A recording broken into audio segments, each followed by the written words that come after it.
versículo 31. Quem achou, diga amém. Quem não achou, diga misericórdia. Amém? Então vamos lá.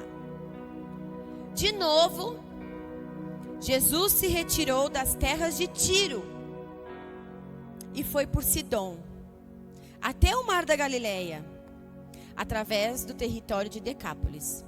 Então lhe trouxeram um surdo e gago, e lhe suplicaram que impusesse as mãos. Alguma tradução, gago não é a tradução muito certa. A tradução certa é, lhe trouxeram um surdo e mudo. Amém? E lhe suplicaram que impusesse as mãos sobre ele. Jesus, tirando da multidão à parte, pôs os dedos no ouvido dele, depois, cuspindo, aplicou saliva na língua do homem. E então, erguendo os olhos ao céu, suspirou e disse: Efatá, quer dizer, abre-se. E logo os ouvidos do homem se abriram. O empecilho da língua se soltou, ou algumas traduções, o embaraço. E ele falava sem dificuldade. Jesus lhe ordenou que não lhe contasse isso a ninguém. Porém, quanto mais recomendava, tanto mais eles o divulgavam. Ficavam muitos admirados, dizendo: tudo ele tem feito muito bem. Faz até os surdos ouvirem e os mudos falarem. Quem crê ainda que Jesus está vivo e opera milagres e faz o surdo ouvir e o mudo falar? Amém? Glória a Deus. Aqui nessa passagem que nós lemos agora, Jesus, ele curou muito mais do que um cego, muito mais do que um surdo e do que um mudo. Jesus fez muito mais do que isso na vida desse homem. Porque dentro desse homem havia uma enfermidade. Ele tinha algo físico, mas que esse algo físico fazia também, que dentro dele possuía uma outra enfermidade que ninguém enxergava. A surdez, a mudez, todo mundo enxergava. Mas o que estava aqui dentro dele, ninguém enxergava. O que está dentro de você, o que está dentro de mim, só Deus vê. Só Deus sabe. O físico, todo mundo vê. Por isso que nessa passagem, Deus ele fez muito mais do que curar apenas a surdez e a mudez. Deus tirou desse homem algo chamado complexo de inferioridade. Devido àquela enfermidade física que ele tinha, dentro dele havia algo chamado complexo de inferioridade. Como que a senhora sabe, apóstola? Por quê? Porque alguém que tem, que é surdo, o que é mudo, ele não consegue ter um relacionamento comum com as pessoas. O relacionamento dele com as pessoas é diferente. Ele não consegue ter um relacionamento comum. E muitas vezes, dependendo do que nós temos fora, faz dentro de nós a gente ter complexos, a gente ter traumas. Hoje é uma noite de cura, é uma noite de libertação e é uma noite de restauração. E Deus tem cura, e Deus tem libertação, e Deus tem restauração. E eu sinto a presença do Espírito Santo aqui nesse lugar. Quando você não consegue ter um relacionamento comum com as pessoas, Pai, eu queria tanto me relacionar com as pessoas tão naturalmente. Eu queria não ter tanta vergonha, eu queria não ser tão tímido. Eu queria conseguir me relacionar mais com as pessoas. Eu queria conseguir conversar mais, falar mais, interagir mais, me envolver mais. Mas eu não consigo. Isso é sinal que dentro de você tem um complexo de rejeição. Algo lá na sua infância que aconteceu na sua adolescência, e aquilo ali deixou uma marca lá no seu interior. E como o nosso Jesus, ele é um Jesus maravilhoso. Como Jesus faz a obra, ele faz por completo, ele faz por inteiro. Ele não curou esse homem só fisicamente, mas ele curou esse homem internamente. E Jesus não quer nos curar só fisicamente. Jesus também quer nos curar internamente. E a obra que ele faz de dentro para fora. Você consegue entender o que eu estou querendo lhe falar? Amém? Então esse homem não era só surdo e mudo. Ele tinha na sua alma uma enfermidade, além, né, da surdez e da mudez. Só que o Deus que está aqui nessa noite é o mesmo Deus que estava lá com esse homem naquele tempo. Ele é o mesmo Deus, ele não mudou. Amém? E ele pode trazer cura ao que todo mundo vê, mas ele também vai trazer cura ao que só você sabe, que está aí dentro de você. Amém? Aqui fala que Jesus começou em Tiro, passou por Sidom, veio por Decápolis até chegar a Galileia. Sabe o que é Tiro? Sabe o que é Sidom? Sabe o que é Decápolis? Sabe o que é Galileia? É os processos de Deus na nossa vida. Esses são os processos de Deus. E a nossa vida, ela passa por processos. Amém? Ninguém que está aqui nessa noite, ninguém que está nos vendo do outro lado da telinha, nasceu do tamanho que você está. E glória a Deus que nós não nascemos do tamanho que nós somos hoje, né? Nós não nascemos assim. Você não nasceu do tamanho que você é hoje. Você não nasceu andando, você não nasceu falando, você não nasceu com dente, você não nasceu com cabelo. Todos nós fomos passando por processos. E isso, guarde isso. Processos, sabe, é um segredo da nossa vida. Que a vida, ela é feita de aprendizados. Eu vou aprendendo hoje, eu vou aprendendo amanhã, eu vou aprendendo depois, e eu vou sempre aprendendo. E nesses aprendizados eu vou passando por processo. E processo leva tempo. Processos levam tempo, porque nesses aprendizados é onde eu vou crescendo, é onde eu vou amadurecendo, é onde eu vou conhecendo mais o meu Jesus também. E muitas vezes, ou quase nunca, vai ser do dia para a noite. A nossa vida, ela é um processo. Amém? Como eu falei para você, guarde bem isso, diga comigo: Tiro, Sidom, Decápolis e Galileia. Amém? Então Jesus estava em Tiro. Aí você pensa assim: Jesus saiu lá de Israel, Terra Santa, e veio para Tiro. Para quem não sabe, Tiro ficava dentro da cidade do Líbano.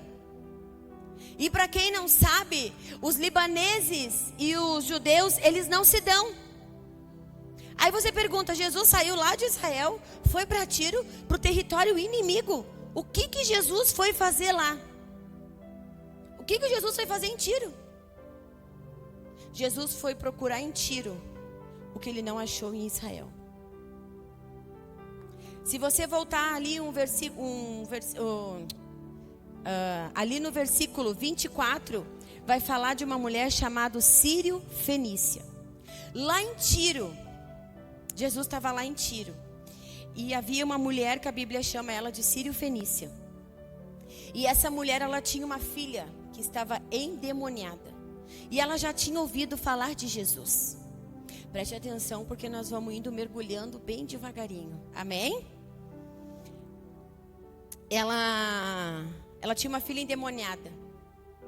E quando ela soube que Jesus estava em Tiro, ela correu. Jesus está aqui. Eu sei quem Ele é, eu sei o que Ele pode. Você ainda continua crendo em Jesus? Como outrora você creu? Você ainda tem essa fé que Jesus pode fazer por você o que o homem não pode fazer?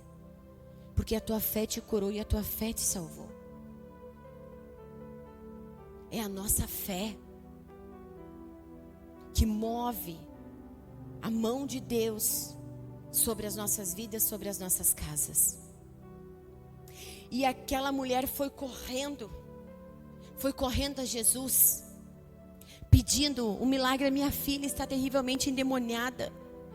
Faz um milagre sobre ela, Jesus. E Jesus olha para ela e fala: não me é lícito, mulher, tirar dos filhos. Quem eram os filhos? Israel. Jesus veio para Israel. Era o povo escolhido, era Israel, não éramos nós. Nós estamos enxertados na videira verdadeira, porque Israel rejeitou a Cristo. Glória a Deus por isso. Nós tivemos a oportunidade, nós somos jambuzeiros brabos enxertados na videira verdadeira, que é Cristo. E a salvação, porque Israel rejeitou, não reconheceu quem ele era, né? Aí os gentios tiveram também a sua oportunidade. Amém? E ele falou: não me é lícito tirar dos filhos para dar para os cachorrinhos. Você imagina hoje se um pastor chama alguém de cachorro? Porque foi o que Jesus disse: não me é lícito tirar dos filhos para dar para os cachorros. E olha a resposta daquela mulher. Aquela mulher pegou e disse: mas até os cachorrinhos comem da migalha que cai da mesa dos seus senhores. Jesus olhou e falou: uau, eu encontrei aqui o que eu não encontrei lá. Eu encontrei aqui numa mulher ímpia, num povo gentil, o que eu não encontrei lá em Israel, nos filhos, no povo escolhido. Vai, mulher, a tua fé te salvou e a tua fé te curou, né? Então assim, Jesus disse: eu nunca vi tamanha fé, nem lá em Israel tem. Será que se Jesus se materializasse aqui hoje, ele poderia dizer: uau, que tamanha fé que você tem. Grande é a tua fé. E por ela ser grande, a tua fé te salvou e a tua fé te curou. E sabe, uma vez eu ouvi um pastor contar um testemunho. O pastor estava indo, ele era do Rio de Janeiro, ele estava indo para São Paulo. E estava ele e mais 3 pessoas. Ele e mais 3 pessoas dentro de uma caminhoneta. E eles estavam indo para São Paulo.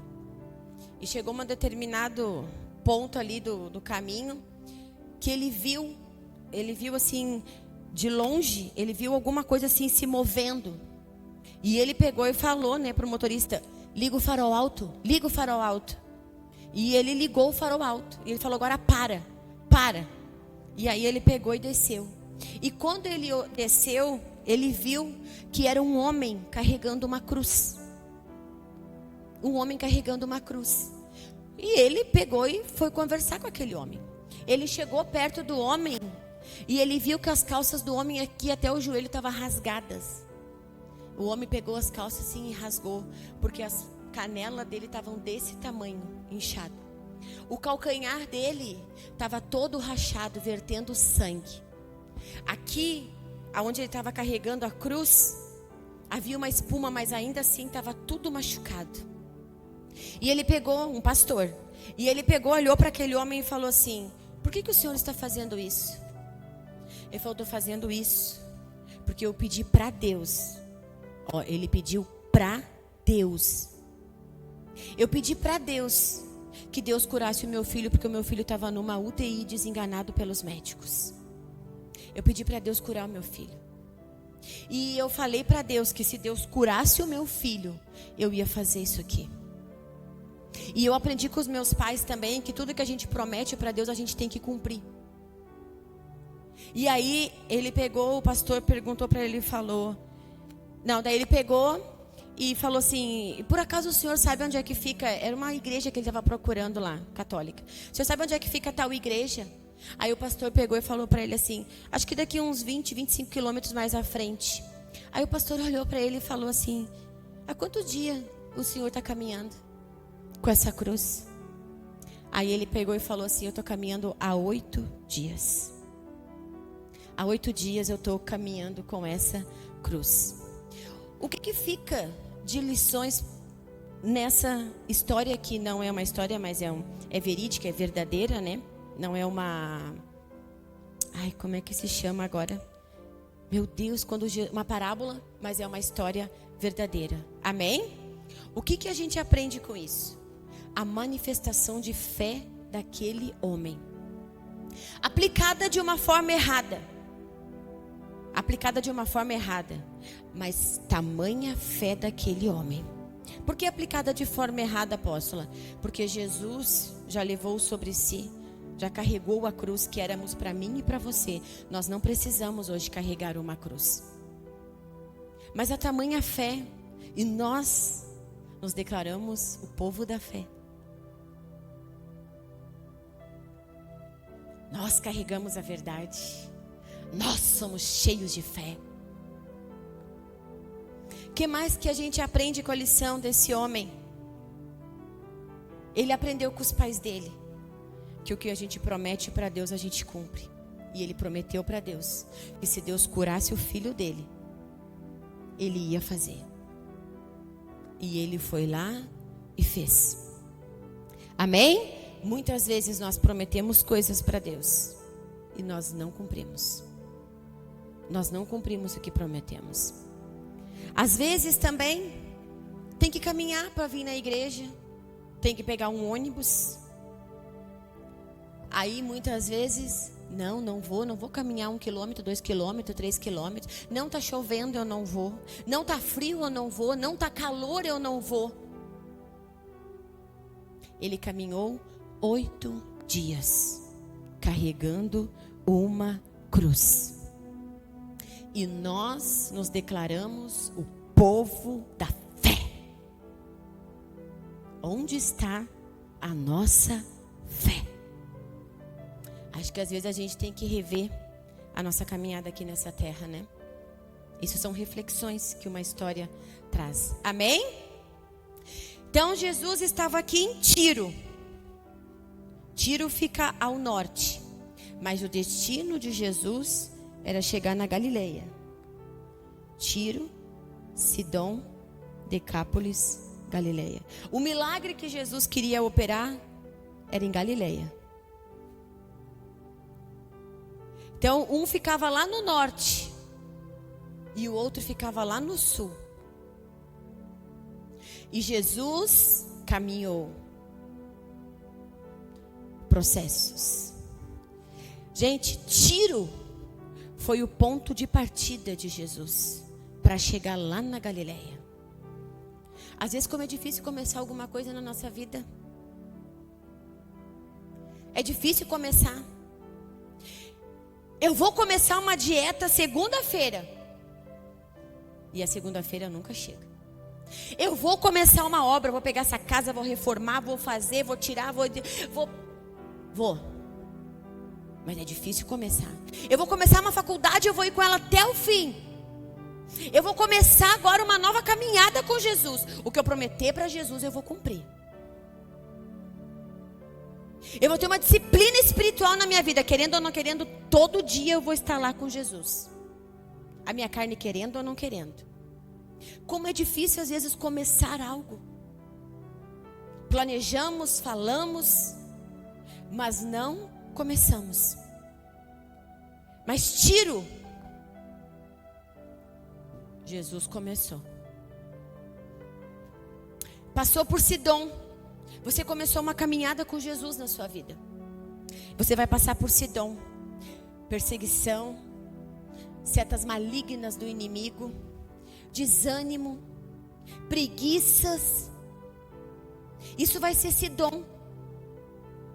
Você começou e está indo chegar em Sidom. Mas nós temos um destino. O meu e o seu destino é chegar na terra prometida. E a terra prometida é entrar no reino dos céus. Só que para chegar lá, para viver esse milagre, nós vamos passar por etapas. Em Tiro, você já não está mais, porque você já deu o primeiro passo. Eu vou ter uma vida com Jesus. E talvez você chegou em Sidom, desanimou, se abateu, se frustrou, se decepcionou. O inimigo levantou, o inimigo veio. Mas a Bíblia fala o quê? Que o reino dos céus, ele é tomado por esforço. Você se esforçou, ou está se esforçando. E eu te digo, não desanimas. Seja forte e corajoso. E tenha bom ânimo. Para que você possa chegar lá na Galileia. Você possa chegar na Galileia. Amém? Aí você chegou lá em Decápolis. Já não está mais em Tiro. Já deu o primeiro passo. Já começou a andar. Passou por Sidom. Veio isso do inimigo. Veio aquilo do inimigo. Você venceu, você não desanimou, você se esforçou. Aí você chegou em Decápolis. Aí talvez coisas que você começou a orar lá em Sidom: Senhor, eu quero tal coisa. Senhor, salva, Senhor, cura, Senhor, liberta, Senhor, faz, Senhor. Mesmo ali você sofrendo opressão, mas você não desistiu. Você teve você teve bom ânimo, você continuou. Aí você chegou em Decápolis. Aí em Decápolis, quem sabe você entrou numa zona de conforto. Deus já fez o que eu queria. Eu pedi lá em Sidom. Agora aqui em Decápolis, Deus já fez. Deus realizou o desejo do meu coração. Aí eu entro numa área chamada comodismo. Aí eu oro menos do que eu orava em Sidom. Eu jejuo menos do que eu jejuava em Sidom. Eu leio menos a palavra do que... A minha fé já não é tão grande quanto era em Sidom. Porque às vezes as perseguições, as lutas, os desertos faz a gente correr para mais perto de Deus. Faz a gente lembrar que Deus existe e que Ele é o nosso socorro bem presente na hora da nossa angústia. Aí você chegou em Decápolis. Aí você se acomodou. Mas você não pode se esquecer que você tem que chegar na Galileia. Ou quem sabe, em Sidom, Deus não realizou o desejo do seu coração. Deus não deu a resposta que você queria. Deus ainda não veio com a promessa e com o milagre. Mas você continuou caminhando. Só que agora você chegou em Decápolis. E você, já estou cansada, tenho orado e Deus não fez. Tenho jejuado 3 vezes por semana, 5 vezes, tenho feito propósitos direto. Vou ficar aqui, vou parar um pouco. Aí você também se acomodou. Não ora tanto, não jejua tanto, não busca tanto, não clama tanto diante de Deus. Não tem mais aquela mesma fé de lá de Tiro. Não tem mais a vontade de proclamar a palavra. Porque quando a gente começa uma caminhada com Jesus, a gente descobre quem Jesus é e o que Jesus fez. A gente quer ganhar o mundo inteiro para Jesus. A gente quer ganhar todas as pessoas ao nosso redor para Jesus. E vai passando Sidom, chega a Decápolis. Ou nos acomodamos porque Deus já fez o que queríamos, ou nos acomodamos porque Deus não fez. E estamos acomodados e já começamos a olhar, né? Já começa a olhar os defeitos, já começa a criticar isso, criticar aquilo, e aí já vou me abatendo. A minha fé vai ficando cada vez menor. O óleo vai diminuindo. Já não tem mais tanto ânimo, tanta disposição. Eu não sei em qual parte você está da sua vida. Mas seja qual for, eu quero dizer para você: se esforce um pouco mais. Não desanima. Seja forte e corajoso. Tenha bom ânimo, porque você ainda tem que chegar na Galileia. Você tem que chegar na Galileia. Amém? E aí Jesus passou. E Decápolis, gente, quer dizer Deca, quer dizer 10. Polis quer dizer cidade. Era 10 cidades. Aí já não estava mais lá no território libanês. Aí já estava num território romano. Amém? Já tinha chegado no território romano. E aí só que de Jesus continua. Passou por Tiro, passou por Sidom, você continua. Você passou por Tiro, você passou por Sidom, passou por Decápolis. Jesus, ele chega na Galileia. Jesus, ele chega na Galileia. E quem sabe hoje o Senhor vai dizer para você: você chegou na Galileia.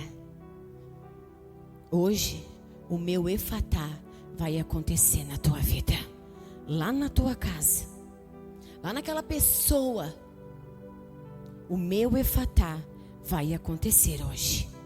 Jesus, ele chega na Galileia, o lugar do milagre. Você está hoje na Galileia, o lugar do seu milagre. Você crê nisso? Amém?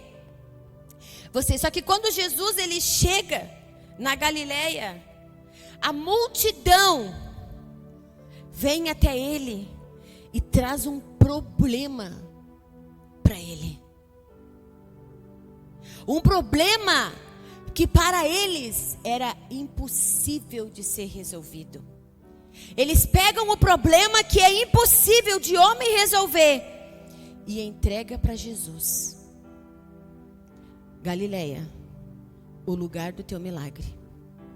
Qual é o teu problema impossível?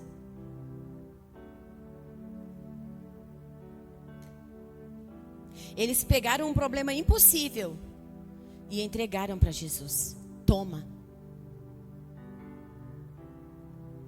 Qual é o teu problema impossível? Que homem, por mais ungido que seja, mais usado que seja, ele não pode resolver por você. Qual é? Você pode pensar aí? Qual é o teu problema impossível?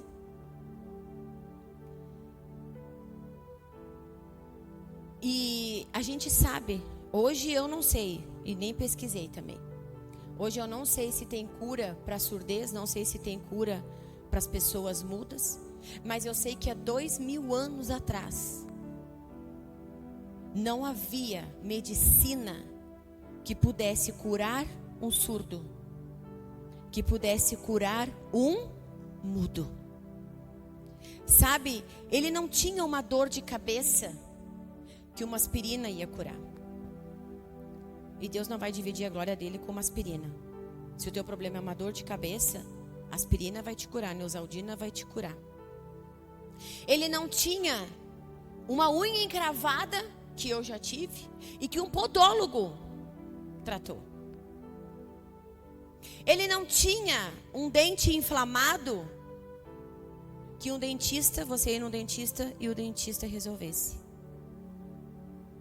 Não, ele não tinha. Ele era um problema impossível para o homem, que só Deus podia curar. Qual é o teu problema impossível? Que para o homem não é possível fazer.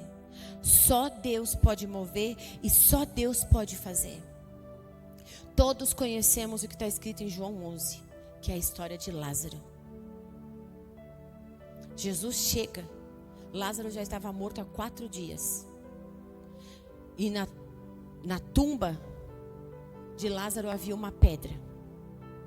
Jesus poderia ter dito para aquela pedra: pedra, mova-se. Mas Jesus não faz o que o homem pode fazer. Jesus faz o que o homem não pode fazer. Então ele pega, vê as pessoas ali e ele diz: tirem a pedra. Isso vocês podem fazer. Era uma pedra que dava para as pessoas terem força suficiente para rolar aquela pedra. E eles rolaram a pedra. Mas ele não diz para aquelas pessoas: agora chama Lázaro para fora, manda Lázaro sair. Vai, Lucas, manda Lázaro sair. Ele disse: tira a pedra. Mas quem chama Lázaro para fora é Jesus. Porque isso só ele poderia fazer. Então uma coisa eu vou te dizer: se você e eu fizermos o que nós temos que fazer, se nós fizermos a nossa parte, com certeza a parte de Jesus ele também vai fazer.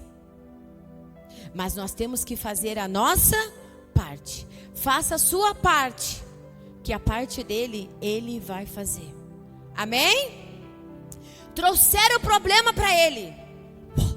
Toma, é teu. Só que o que aconteceu? Ao mesmo tempo que eles trouxeram o problema para Jesus, eles queriam decidir o que Jesus tinha que fazer. Está escrito ali.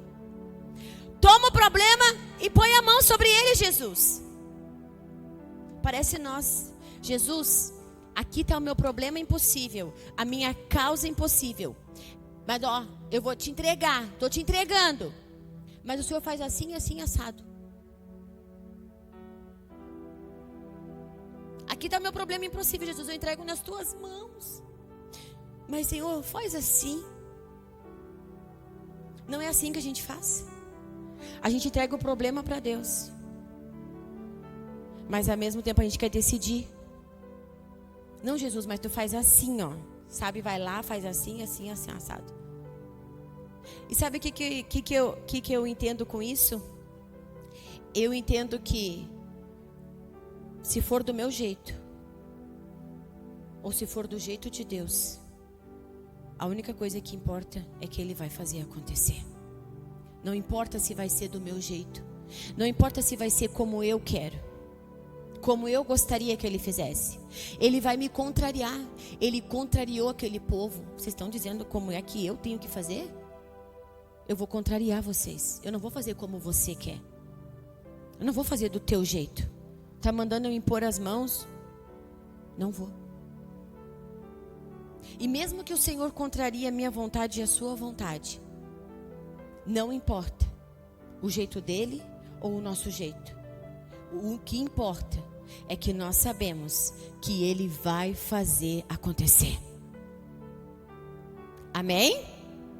Então entrega para Ele e diz, ó, tá aqui o meu problema impossível.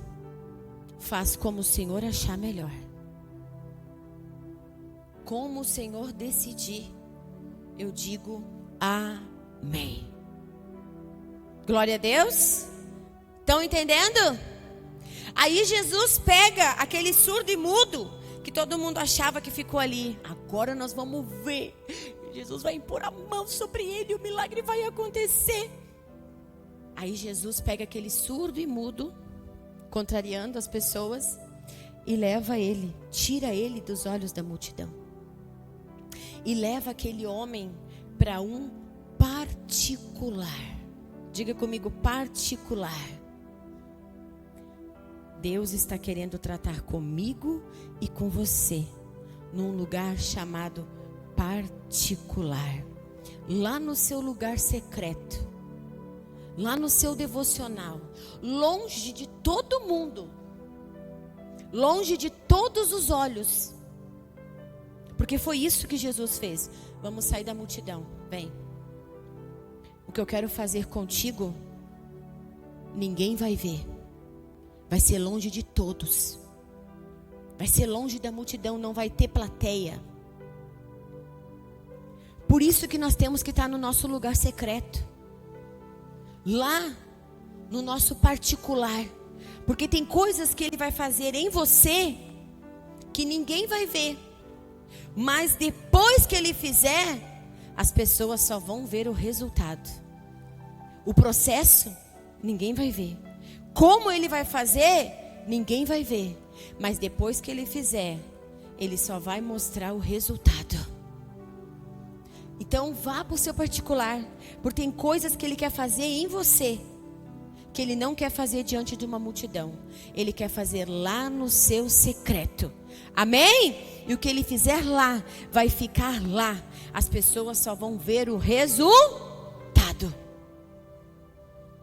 Lá no versos 33, Jesus, tirando da multidão à parte, pôs os dedos nos ouvidos dele, depois cuspindo, aplicou saliva na língua do homem.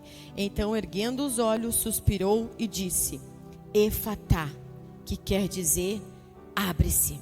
Amém? Por que Jesus não fez aquilo ali na frente das pessoas? Por quê?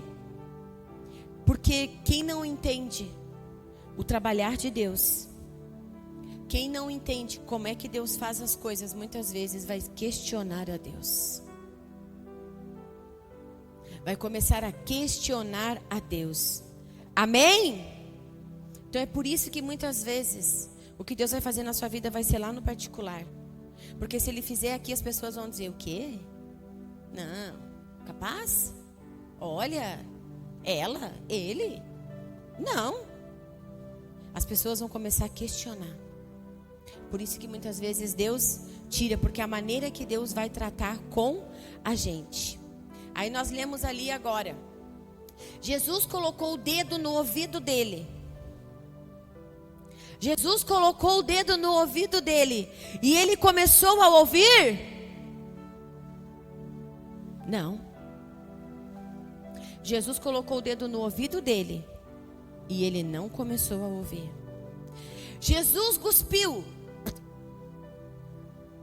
E disse para ele: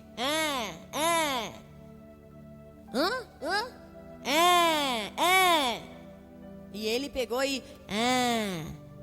Jesus cuspiu e colocou a saliva na língua do mudo. Jesus colocou o dedo no ouvido dele. Jesus pegou a saliva que ele cuspiu e colocou na língua dele. E ele começou a falar? Não. Ele não começou a falar. Vamos abrir a campanha aqui da igreja, o Guspe Ungido. Apóstolo, os pastores vão cuspir. Por isso que tem coisa que é no seu particular que Deus vai fazer com você. Se Jesus fizesse isso diante de toda aquela multidão, eles iam questionar: que isso? Onde é que já se viu isso? É ou não é assim? Aí se ele faz lá no particular, sem ninguém ver, e depois só mostra o resultado, tudo certo, glória a Deus. Jesus colocou o dedo no ouvido, ele não ouviu. Jesus cuspiu. E sabe, a saliva de Jesus na língua daquele homem era a palavra de Deus entrando na vida dele. Quem recebe a palavra de Deus entrando aí na sua vida, a palavra de ciência, de conhecimento, a palavra de sabedoria, discernimento espiritual sobre a sua vida. Aquela saliva, e Deus colocou depois, Jesus colocou na língua dele, era a palavra. Que ia entrar a palavra de Deus na boca dele.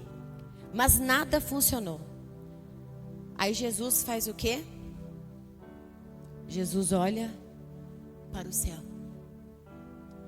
Coloca o dedo, coloca a saliva, e ele não falou. O que Jesus entendeu? Que primeiro não ia acontecer na terra, primeiro tinha que acontecer no céu. Por isso que Jesus olha para o céu. Por isso que a palavra de Deus vai te dizer: olhar para o alto, para o autor e consumador da sua fé. As coisas não vão acontecer na terra sem que primeiro aconteça no céu. O que a Bíblia fala em Gênesis 1? No princípio Deus criou a terra e os céus? Não. No princípio Deus criou os céus e a terra. O que Jesus fala em Mateus 6,31? Buscar em primeiro lugar o reino dos e a sua justiça, e as demais coisas vos serão acrescentadas. Olha Ageu. Na casa de Deus, as pessoas traziam TNT. Nas suas casas, era cetim e veludo. Jesus olhou e falou: inverteu todas as ordens. Está tudo invertido. E onde está tudo invertido, tu não chega onde tu quer. Primeiro é a casa de Deus, céus. Depois é a tua casa. Não tente inverter. Não busque o que Deus vai acrescentar. Em primeiro lugar, busque o reino dos céus e a sua justiça em primeiro lugar, e depois as coisas da terra Ele acrescenta sobre você. Conseguiu entender qual era a ordem? Botou o dedo no ouvido e não abriu. Botou a saliva na boca e não falou. Então o problema não estava na terra. Primeiro tinha que acontecer no céu. Então Jesus faz o quê? a nossa prioridade sempre vai ter que ser o céu. Então Jesus olha para o céu. Eu creio que o muro do surdo estava aqui. Colocou o dedo no ouvido, não ouviu. Cuspiu, botou a saliva, não falou. Jesus vira de costa para o problema. Não olhe para o seu problema. Entregue o seu problema para Deus. Não diga a Deus como fazer. Deixa Deus fazer. Vire as costas para o problema. Dê prioridade para o céu. Busque o céu em primeiro lugar na sua vida. Jesus vira as costas para o problema. Olha para o céu e diz: Efata, abre-se. E aquele surdo e aquele mudo começa a falar. Entenda, ele não é mudo, ele não é surdo porque não fala, ele é mudo porque não ouve. Ele não ouve. Se ele não ouve, ele não sabe falar. O Senhor faz você ouvir a palavra dele, para que você tenha sabedoria, conhecimento para falar dele, a respeito dele, de quem ele é e o que ele pode fazer. Então o que Jesus fez? E na hora que o Senhor olha para o céu, das costas para o problema, olha para o alto e declara: Efatá, abre-se. Aquele mudo começa a falar. Todo o embaraço que estava nele começou a sair.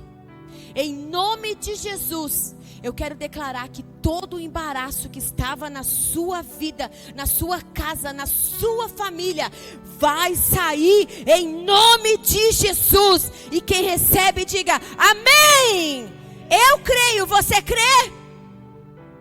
Estenda suas mãos assim em nome de Jesus. Na Páscoa, que nós celebramos aqui, mas a verdadeira Páscoa vai acontecer dia 14 de abril, lá em Jerusalém, a verdadeira Páscoa. Mas na Páscoa que nós celebramos, o Senhor me disse: recomeço. O mês de abril é o primeiro mês, em Israel, porque o Senhor falou para Moisés em Êxodo 12:2. E esse Moisés, o mês de Abib, o mês de abril, Nissan, será o primeiro mês do ano. Em abril agora, nós viramos uma virada de ano espiritual. O ciclo mudou, a fase mudou. Eu não sei aonde você estava, eu não sei como estava a sua vida, qual era o embaraço, mas eu sei que abril é um mês de milagre, é um mês de desembaraço, é um mês do efatá de Deus sobre a sua vida, em nome de Jesus. Se você crê, aplauda ao Senhor em nome de Jesus. Amém. A Bíblia é um mês de milagres. O Senhor abriu caminho no meio do mar para o povo de Israel passar, e passaram com os pés enxutos, e do outro lado puderam cantar um hino de vitória ao Senhor. O inimigo, o Faraó e seus cavaleiros, morreram todos no mar. Israel passou, e quando o Faraó e os seus cavaleiros foram passar, Deus fez com que o mar voltasse, e todos eles morreram ali. O que estava fechado na sua vida? Qual é o efatá de Deus que você precisa hoje na sua vida? O Ministério de Louvor já pode subir. Qual é a área da sua vida que você precisa de um efatá de Deus? Aí na sua casa, onde é que você precisa de um efatá de Deus? É uma porta que está fechada? É a mente, o coração de alguém que você conhece que está fechado e não se abre, não se quebranta para as verdades do Senhor? Onde é que você precisa de um efatá? de Deus. Eu estou doente. Eu preciso que a porta da cura se abra na minha vida. Eu preciso que a porta da libertação aconteça na minha vida ou em algum familiar. Eu preciso de uma restauração. Eu sofri traumas, eu tenho complexo de inferioridade, eu tenho rejeição. Eu estou fragmentada. Eu preciso de um efatá de Deus na minha alma para que Ele me cure e eu fique inteira novamente. Coloque-se de pé, igreja.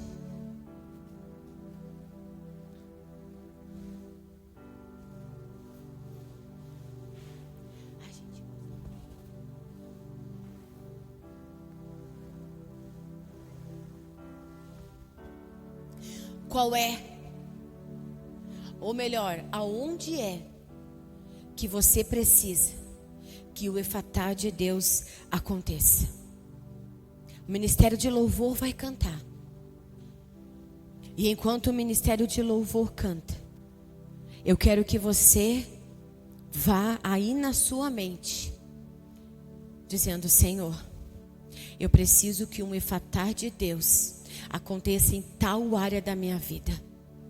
Mas você tem que falar, você tem que declarar, você tem que pedir para Deus.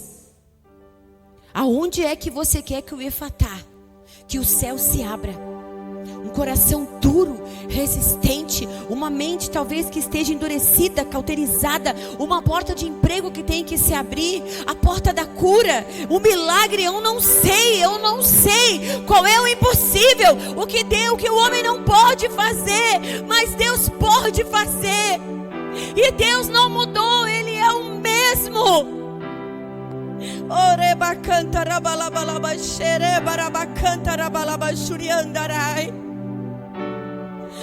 Eu preciso de um efatá de Deus na minha vida financeira. Aonde é que você precisa?